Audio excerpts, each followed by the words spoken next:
মাহমুদ সাহেবের মাসিক বেতন ৩৫,০০০ টাকা।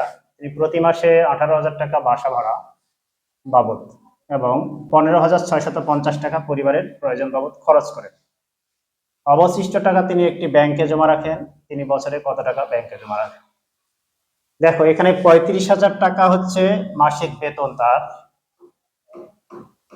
এখান থেকে যেটি তিনি খরচ করেন ১৮,০০০ যোগ হচ্ছে ১৫,৬৫০, এই দুইটা যোগ করে এইখান থেকে বিয়োগ করতে হবে।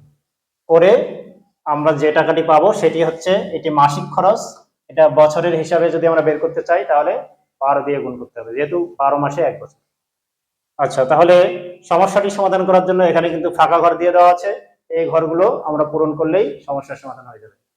দেখো, তিনি ব্যাংকে জমা রাখেন, সে এখানে দ্বিতীয় বন্ধনী আছে, এবার প্রথম বন্ধনী দেওয়া আছে। প্রথম বন্ধনীর মধ্যে কি থাকবে?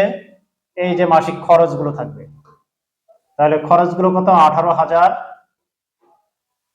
15,650। আর এই যে দ্বিতীয় বন্ধনীর মধ্যে এই ঘরটি দেখতে পাচ্ছ, এটা হচ্ছে তার মাসিক আয় 35,000। আর গুণ দেওয়া হয়েছে 12 দিয়ে, কারণ 12 মাসে 1 বছর। এই হিসাবটা হচ্ছে 1 মাসের। এই 1 মাসের হিসাবকে 12 দিয়ে গুণ দিলে আমরা 1 বছরের হিসাব পেয়ে যাব। তাহলে দেখো, প্রথমে প্রথম বন্ধনীর কাজ করতে হবে, যেহেতু প্রথম বন্ধনী দেওয়া আছে। তাহলে প্রথম বন্ধনীর মধ্যে কি আছে? যোগ আছে।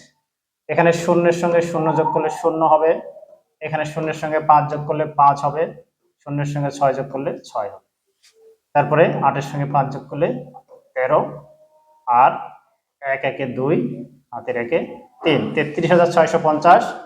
আর এই 35,000 যেভাবে আছে সেভাবেই লিখতে হবে। যেহেতু প্রথম বন্ধনীর কাজ আমরা করেছি, দ্বিতীয় বন্ধনীর কাজ এখন করব। এই 12 এখানে লিখতে হবে।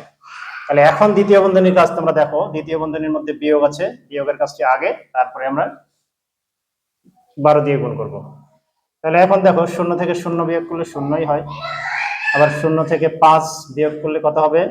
5 হবে। 0কে 10 ধরলে হাতের এক এখানে আসলে 7 হবে। 7 থেকে 10 হচ্ছে 3। এবার হাতের এক এখানে আসলে হচ্ছে 3 একে 4, 5 থেকে 4 বিয়োগ করলে 1, 3 আর 3 মিলে গেল। এই 1350 একে 12 দিয়ে গুণ করতে হবে। এখন 12 দিয়ে গুণ করলে কত হবে?